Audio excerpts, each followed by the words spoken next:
This lesson is on connecting to MySQL from a PHP program and then selecting some information out and displaying it on the window. So I have a program up here that I've written, and I've pre-pasted the URL up here, and I'm going to hit the Enter key to run it. So voila! This is the program that connects to a database and gives us some data of the authors who live in California. Let's go look at the code. Here we go. So I initiated this program right from the address bar. So let's go down. And this is the basics of how you make a connection to both MySQL and a particular database. There is a function called MySQL_connect. Now you pass it the server name, which is localhost in this case, the user ID, and the password. Usually a user ID and password will be more sophisticated than root and blank for a real user on a database. But for the way we're running off of XAMPP or MAMP, this will be fine. So what it does is it runs this function using this login information, and it returns a pointer, if you will, a database connection to our connection. And this has to be good. If it's bad, we get unable to connect to the database. And here's how we ask if it's bad. If it's not $DB, if we didn't get a good connection, then print out some kind of message that tells you it didn't work. Now, the database name is just test. I showed you that on PHP MyAdmin. I guess we can go back there if we can find that quickly. Here. PHP MyAdmin shows us our database. And we're using the book pub database here, for example, in the class. It brings up the various databases that are here, and one of them is called test. So I clicked on that, and we have those 4 tables we've been dealing with in the previous chapters. Authors, books, so forth. Author is what we're selecting from right now.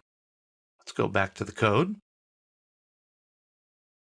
Now, so we connect to the test database, and we use the select_db, really the MySQL select_db.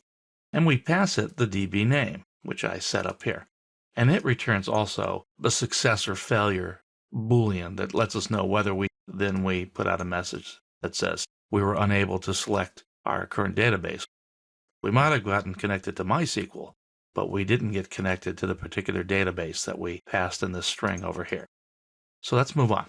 We didn't get any of those messages, so that's good. So now we can begin to set up a statement, a SQL statement of some kind. And I'm just going to do a select statement here so we can see some results. Now, here's a little technique that I use, and I've seen many people use, is I build the select statement in such a way that it looks almost the way I would type it in interactively.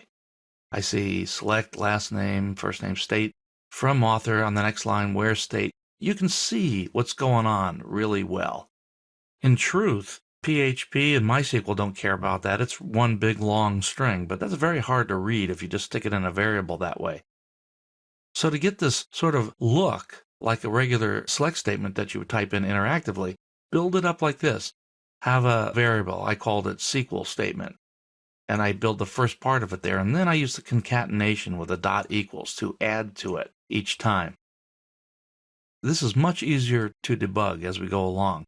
Now this is a very, very simple SQL statement. We're going to do some things a little bit more complicated where we have to pass data that could change, data that the user might enter. Now look over here. It says where state equals California.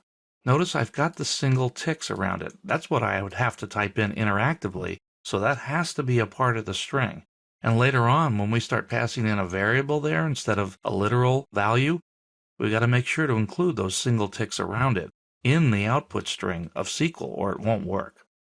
Now, once we have that statement formatted, we issue a MySQL_query function, and we pass to it the statement that we built in the lines above. It will return a result. Usually, if the result is good, this is going to be a special data structure that we can go through and get our grid-like information. Recall that SQL stores information in tables, which is always grid-like, but also all the results from a SQL statement come back in a grid-like fashion, very much like a spreadsheet. So I'm initializing some variables here, and now I ask the question, if not $result, means something didn't go right. If it didn't go right, I'm going to write out these errors. I'm using these functions, MySQL error, number, and the error statement. I reprint out the statement that we put in there, and the number of rows that may have been affected by the statement. Now, one thing to keep in mind is this is one way to do MySQL queries in PHP. There's another method which is called MySQLi error and MySQLi, and over here it'll be MySQLi query, and it takes slightly different parameters. You can read about that at php.net and read about the different way to do it. I'm going to show you just this one simpler method because it's backwards compatible with older versions of PHP. Not that old, but old enough. So I'm going to show you this. Making the leap from this method to the MySQLi is not that hard. So just want you to be aware of that. Okay, now, we assume that things are good now. So I put out a heading, authors who live in California, and I begin a table. Formatting SQL results in a table is usually a good idea. In fact, we've already done that with a file before when we had to limit a file with delimited strings. So we're sort of replacing that and doing it this way. Now here's another MySQL function, MySQL num rows. I'm getting the number of rows that came back from the result object. How many rows are in that grid? We can use that down here in a for statement to know how many times we have to loop through the information in this internal grid that's stored in this $result area. And so we want to go through essentially one row in the grid at a time. So I start with 0, go through I until it's num results, and bump it up. It's a standard for loop. We've seen this a number of times. You recall this little method here where I use the modulus to find out when we have an alternate row, so we get different background colors. I've done this in a number of examples, so I just left it here. Makes it easier to read. Here's the next key statement, MySQL fetch array. There are other statements, but this is a good one. And it goes against the result, and it basically takes one row off the top of the result. If we have a grid like a spreadsheet, it takes the first row the first time it's issued and sticks that row in a $row variable. Now don't be fooled by the simple name. This $row is an array of information. It's actually, let's go back up to the statement, it's this array. It has last name, first name, and state in it. Whatever we selected in the select list, it's going to be an array that holds element 0, element 1, element 2. If I select 20 columns, all 20 columns will be coming back in that $row array.